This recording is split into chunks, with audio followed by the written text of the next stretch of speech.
We saw like there was a figure, like a black figure who was watching us.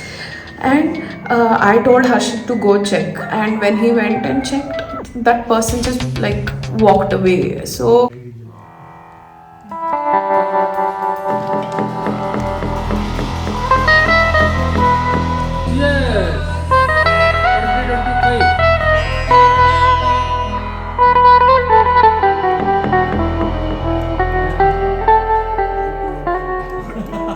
we went to Ooty for a New Year's trip, and it was a crazy, weird, spooky experience.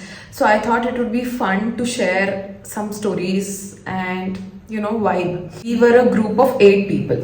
Personality of those people, every person in the group is a unique personality. First of all, me and my brother, then Harshit, Shri, they are married and they are super chill. Shri gives me Phoebe vibes, Phoebe core, okay? She has a very unique dressing sense, and her sense of humor is so, I don't know, so awkward and fun. So that's Shri. Harshit is the most analytical person. He's very good at PPTs and Excel sheets, and does not get stressed or thrown away by any circumstances. He's very chill, calm, composed kind of a guy.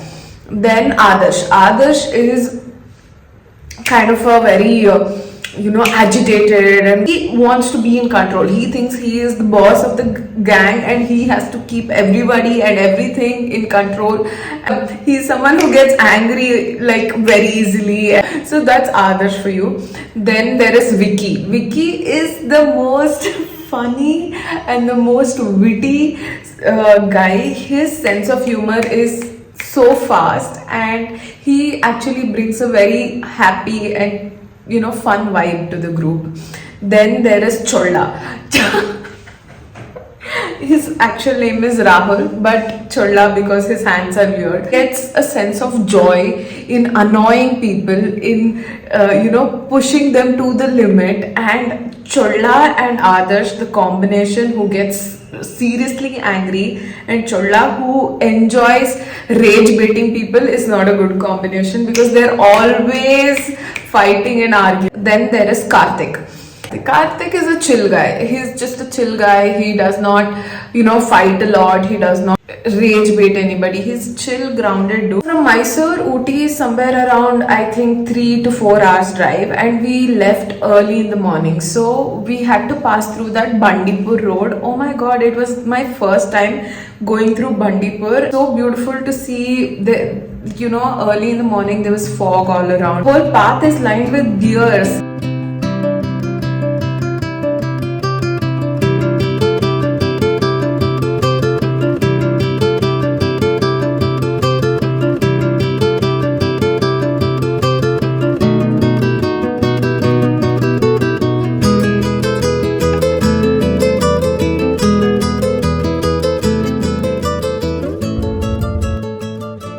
We are passing through those lanes. It was really nice. Then many EV vehicles ran out of charge and they had to be towed from the hairpin bends. So until we made it up through all those hairpin bends, we were really stressed about the charging situation of the EV vehicle. Now we reach Ooty. As soon as we reach Ooty, the vibe instantly changed. Like, I truly believe that each place has a kind of an energy or a frequency which, until you go to that place, you will not be able to experience this. But as soon as we reached there, there was like cool breeze. It was a few temperatures lower, mountain horses walking around, and everyone instantly got into a good vibe.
Already pre-booked a place in Ooty. First, we had decided one day we will stay in like a homestay, and the second day we'll check into hostel or something. After searching for so long, and the battery was somewhere around like 28%, so we were like, we can't afford to like go on hunting for charging stations anymore. So we called up the housekeeper of that house farm. Let's just call him Mr. D for now, okay? We call Mr. D and we are like, can you please allow us to charge in the place? We can't find the charging spots, it's all occupied and all that. And he says, no, it's not possible. Like, there are no sockets nearby where you can put the phone, like, you can put the car for charge. As the day passed, it started becoming more sunny. And on hill stations, the heat, the sun rays literally pierces your skin. It's not like Bangalore heat where it's like diffused a little. It's really harsh, really hot, and the battery is getting drained. And we are all like really hungry, and the Ooty traffic is insane. Everyone is honking, and Mr. D came to pick us up. As soon as we enter, the place is so beautiful. The house is so beautiful. It has a very rustic vintage vibes, the house. I was blown away. As soon I didn't even enter the house, only looking at the outside, I was like so impressed with the place.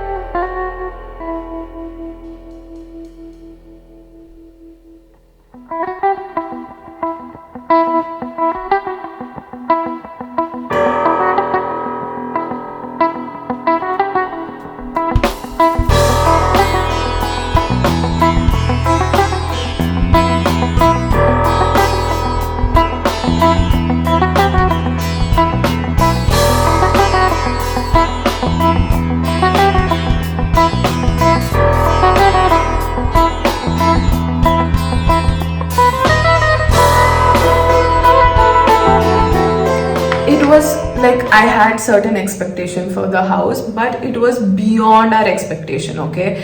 There was a clock, like a standing clock, which was so old, and it had so much character. I was like, tell me about this place. He said the house is 106 years old. It was owned by an old German guy. And yeah, so he told me a lot of facts about the house, which was so cool to know, okay? So we checked into the place, we somehow figured out the charging situation. And although it was so beautiful, I don't know if it was only me, I didn't talk to my other friends about this, but I started sensing like a different vibe in the place, okay? The house, as soon as you enter, it was so cold all of a sudden. The floors were really cold, but Ooty in December is obviously cold. So I just, brushed that off. And as soon as you enter, on the left hand side, there were doors, and those doors were lined with glass panels, okay? And there was a huge crack on the left hand side in one of the glass panel. And as you enter, when you go into the wardrobes and you check on the walls up high, there were a little bit of like black marks, so I think it was like mold or something growing. So there were a little spooky vibes, but I thought that added to the charm of the place. Of course, the place is old. These are things that you expect out of a place like that. I didn't decide to bring that up with my friends. And then we decided to change, and we said, let's just go explore in and around that place. Let's see what's there. And by this time I've spoken to Mr. D so much, and like, tell me about this place, tell me about the surrounding, and he didn't mention anything spooky. So I was like, okay, fine. I'm someone who loves to go on hikes and nature trails and explore. I don't really like to go to the pine forest or this, like, where there are a lot of people, but I like to explore on my own to see what the vibe is. So we got dressed, we wore our thermals, fully packed with our gloves and our scarf and everything. We decided to go. Oh my god. Oh my god. Baba Karsi.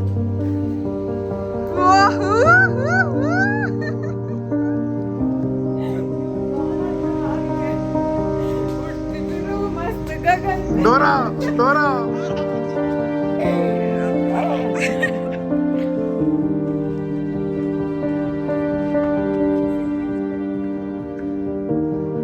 Sivas.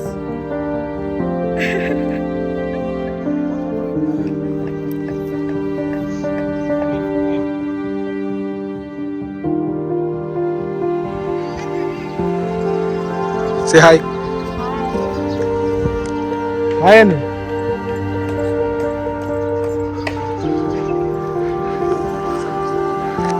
That was the cemetery, bro. Okay.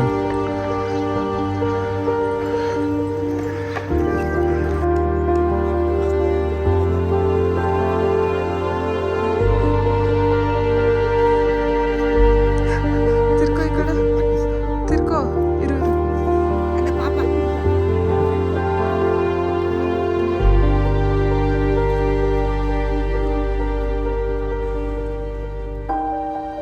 As soon as you get out of that place, just adjacent to the gate, there is a nature trail, like there is a trail leading to somewhere. Okay, so my friends were taking a while to, get out of the place. So I was like, okay, fine, let me just go and explore. Since it's just next to the house, let me see what's up. There were trees around it, and after that, it expanded into an open ground, and there were small stones across the ground. There were like a lot of stones, like let's say 30 stones lined up, and it was very randomly placed. So I was like, how is the erosion like left all the stones and only the sand has washed off? I was like really confused. And then I walked towards those stones. I was just exploring. There was a cow nearby. I was just looking at the cow and all that. Now I'm between all of those stones, okay? And then my friends come, like they follow me and they come, and everyone is shook. They're like, what the hell is wrong? I thought like they are mad at me because I started walking without them. So I was like, what happened? And they say, you are standing in middle of a cemetery. I'm like, what? I didn't even realize those stones were the dooms, okay? And they're like, come back, come fast now. And I'm climbing down, I'm coming back. And my brother shows me like, look, there is something there. And I see there is, this is like sensitive. I am not supposed to laugh at it, but like they've done some puja and all that. There are incense sticks and flowers and all that. And I think it was like someone's, they had buried someone recently.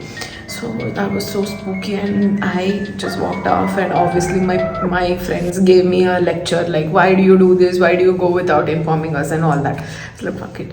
Anyway, we went to another place. We climbed the mountain and all of that. We met the localites. Oh my god, like the localites, they were so kind. Okay? We come back as soon as it starts getting a little dark and cold. So we are like, okay, let's go back.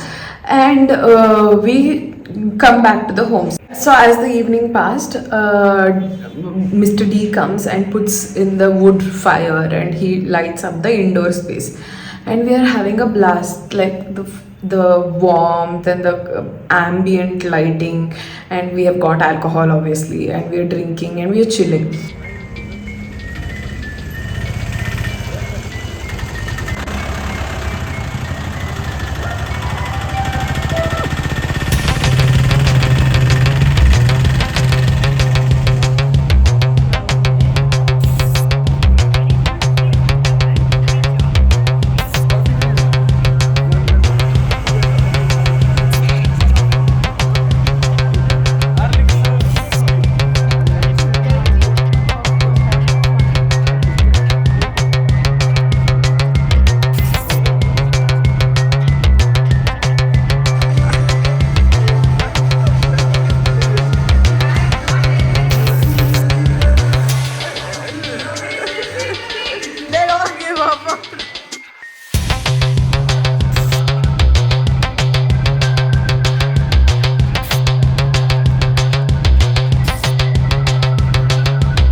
And all this while I am chilling, like all my friends are sitting across the fire camp, and we are just talking, and I somehow feel like someone is missing here, someone is missing here.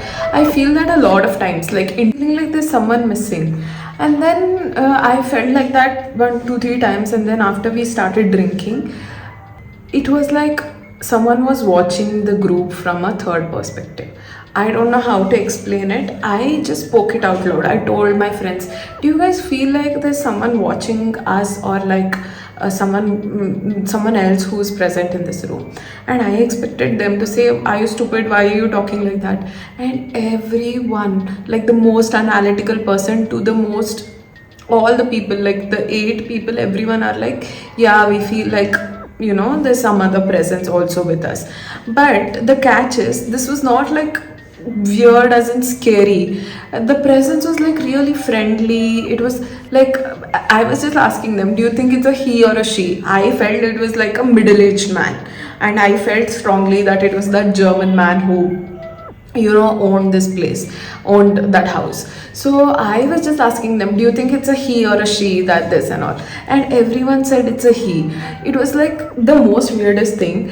And yeah, it was just like, I felt like spooky vibes there, and I felt like the whole group is being witnessed from like outside. Okay. Cheers! 2025.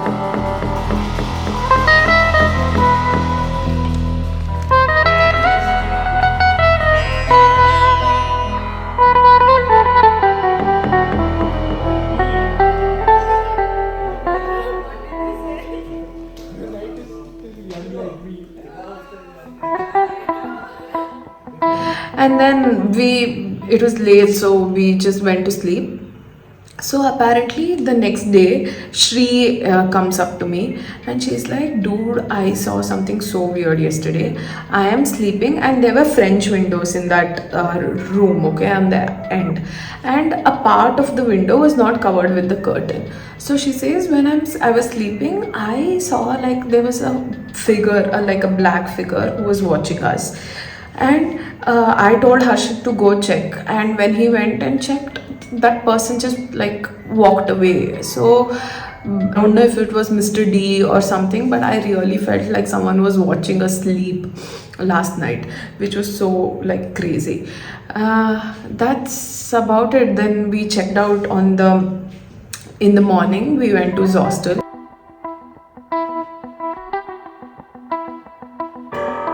In his vehicle, so like we had to switch off the car. We opened all our seat belts. We were like ready to run if the